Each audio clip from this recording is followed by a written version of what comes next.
Greetings and welcome back for another Music Theory Bite. In this video I'm going to be talking about key relationships. If that sounds like something you'd like to learn more about, then this is the video for you. But before you watch this video, it's going to be very helpful if you have all of your major and your minor key signatures memorized. That will make what I'm talking about in this video make a lot more sense. So if you don't have them memorized yet, you should spend a little bit of time doing that. If you need help with that, you can check out my video on spelling key signatures. Just find it on my YouTube channel. Spend a little bit of time memorizing both your major and your minor key signatures. Then come back and you can check out this video and it will make a lot more sense. So if you're ready, let's begin. A lot of Western art music composed since the year 1600 has multiple movements. Movements are self-contained sections. And most compositions and movements composed during this period change keys somewhere in the middle through a process that we call modulation. I'll talk about modulation in another video later on. Whenever we have parts of the same composition or movement that are in different keys, it can be helpful to be able to talk about the relative closeness and distance of those two keys, because composers often use key areas to create a sense of progression or narrative in a composition. So in order to understand what the composer is trying to do, understanding his or her use of key areas is pretty important. We talk about keys being closer to or more distant from each other based largely on the number of pitches that they share in common. The more pitches they share in common, the more closely related they are. The fewer pitches they share in common, the more distantly related they are. More closely related keys are easier to move between because they share more common elements. That is, it's easier to move between two keys that share 6 or 7 elements than it is to move between two keys that only share 1 or 2 elements. It also makes for a smoother transition. That doesn't mean that a distantly related transition is going to always be clunky. Skilled composers can always smooth those things out, and sometimes it's quite interesting to see the ways that they do it, but in general we can say that it's easier and more common to modulate between two keys that are closely related. Music theorists have developed a way of describing the relative closeness and distance between keys, and that's what we're going to talk about now. If we have two keys that share the same tonic pitch or letter name, then we call those keys parallel. So D major and D minor have a parallel relationship because they are both centered around the pitch D. We don't actually call a shift between parallel keys to be a modulation for reasons I'll describe in other videos. Instead, we call it a change of mode. Parallel keys are always 3 accidentals apart from each other. The major key has 3 fewer flats, or 3 more sharps, than the parallel minor key. Or it's a combination of flats and sharps that add up to 3. Likewise, that means that a minor key has 3 more flats, or 3 fewer sharps, or a combination of the two, than its parallel major key. So for example, E major has 4 sharps in its key signature, and its parallel key, E minor, has 3 fewer sharps, leaving just 1 sharp in the key of E minor. D minor has 1 flat in its key signature, and its parallel major key, D major, has 2 sharps. The first sharp cancels out the flat that's remaining from D minor, and then the remaining 2 sharps are left there to be the key signature for D major.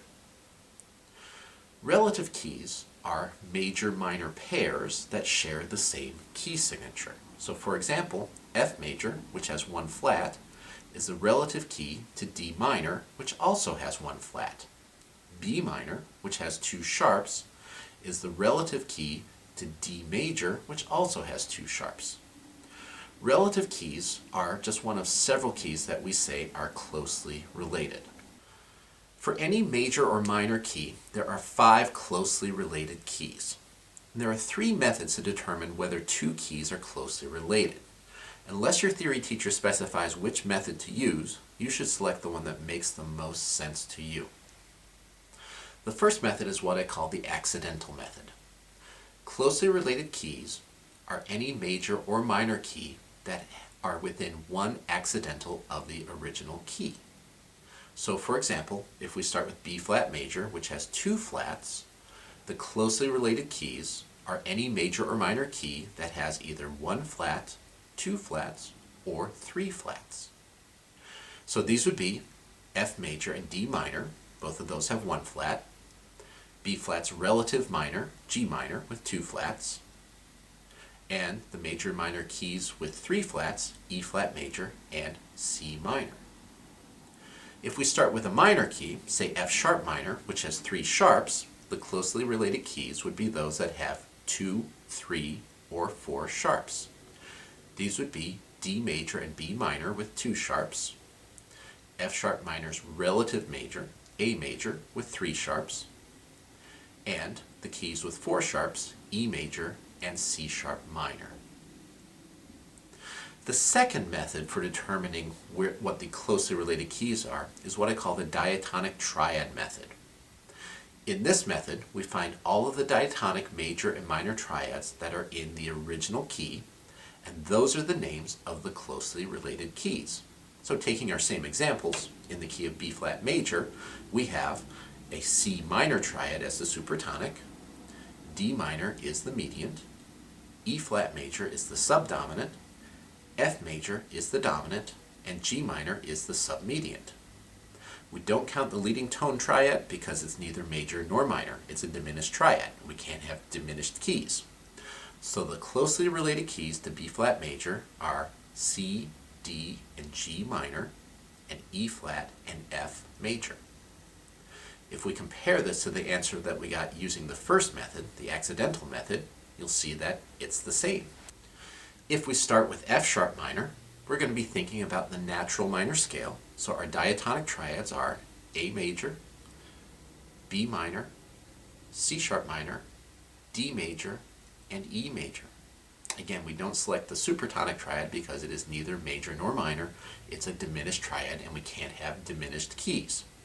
So our closely related keys to F sharp minor are A, D, and E major, and B and C sharp minor.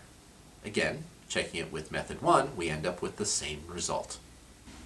The third method for finding closely related keys is what I call the primary triad method. In this method, we use what some people call the primary triads and their relative keys to determine key closeness. The primary triads are the tonic triad, the subdominant triad or 4-chord, and the dominant triad or 5-chord.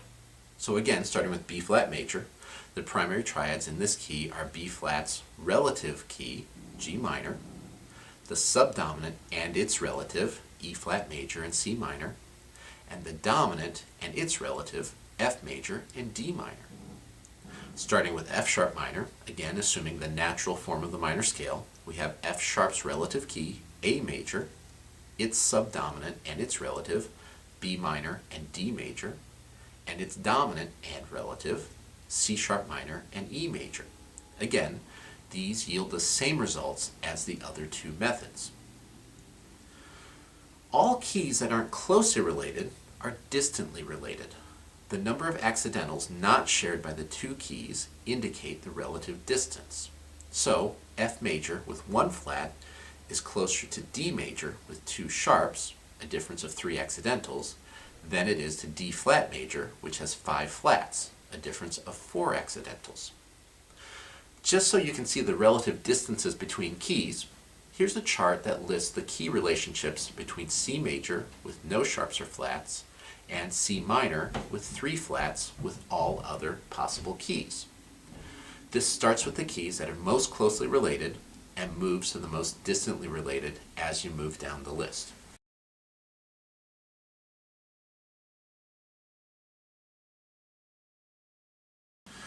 You're probably wondering why the relative closeness or distance between keys is important to know.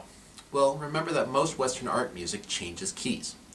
We tend to expect that these key changes, these modulations, usually occur between closely related keys, so it is in a sense a means of managing a listener's expectations. A skilled composer can create the expectation of modulating to a particular key, and then either satisfying the listener by doing it skillfully or surprising us by doing it unexpectedly. In general, the more distant the key relationship, the less smooth the transition between the two keys generally sounds. However, again, skilled composers can do some pretty amazingly smooth transitions to some pretty distant keys, and figuring out how they do that is actually really quite cool. Second, and probably more importantly, music is about telling a story or creating a narrative. Using a variety of keys and their different sounds can create a narrative for a piece of music that takes the composition beyond just being a bunch of pretty or interesting sounds. It's like going on a musical journey. Have you ever wondered why in a multi-movement work, where many of the movements are in different keys, we still call it often by its key name, like Symphony in D major, even though the second movement might be in A major, the third in B minor? That's the composer likely creating a conflict between keys that needs to be resolved, so that when the piece ends back in the original key, we know that the piece is done. The goal has been achieved, and that's the reacquisition of the original key. Keys can also be used more directly to create conflict. One of my favorite operas is Modest Mussorgsky's Boris Godunov. It's full of tensions between peoples and groups. The Tsar of Russia versus his people, the Russian Orthodox Church versus the Roman Catholic Church, those sorts of things. Each of these characters or groups has a particular key associated with it. So when Boris Godunov is singing, and he's singing about something to do with how he's ruling Russia, he'll be in one key, and when the people are singing about something else, they will be in another key, usually a tritone apart. And these very distant key relationships that are put right up and next to each other create this sense of conflict that's just embedded in the music itself. So using key relationships strategically, Mussorgsky is able to build those tensions into the fabric of his opera and enhance his story beyond just what we hear on the surface. Well, that does it for this video. If you found it helpful, as always, please like it. Feel free to leave constructive comments below. And as always, make sure you subscribe to my channel for the latest music theory bites as they become available. Until next time.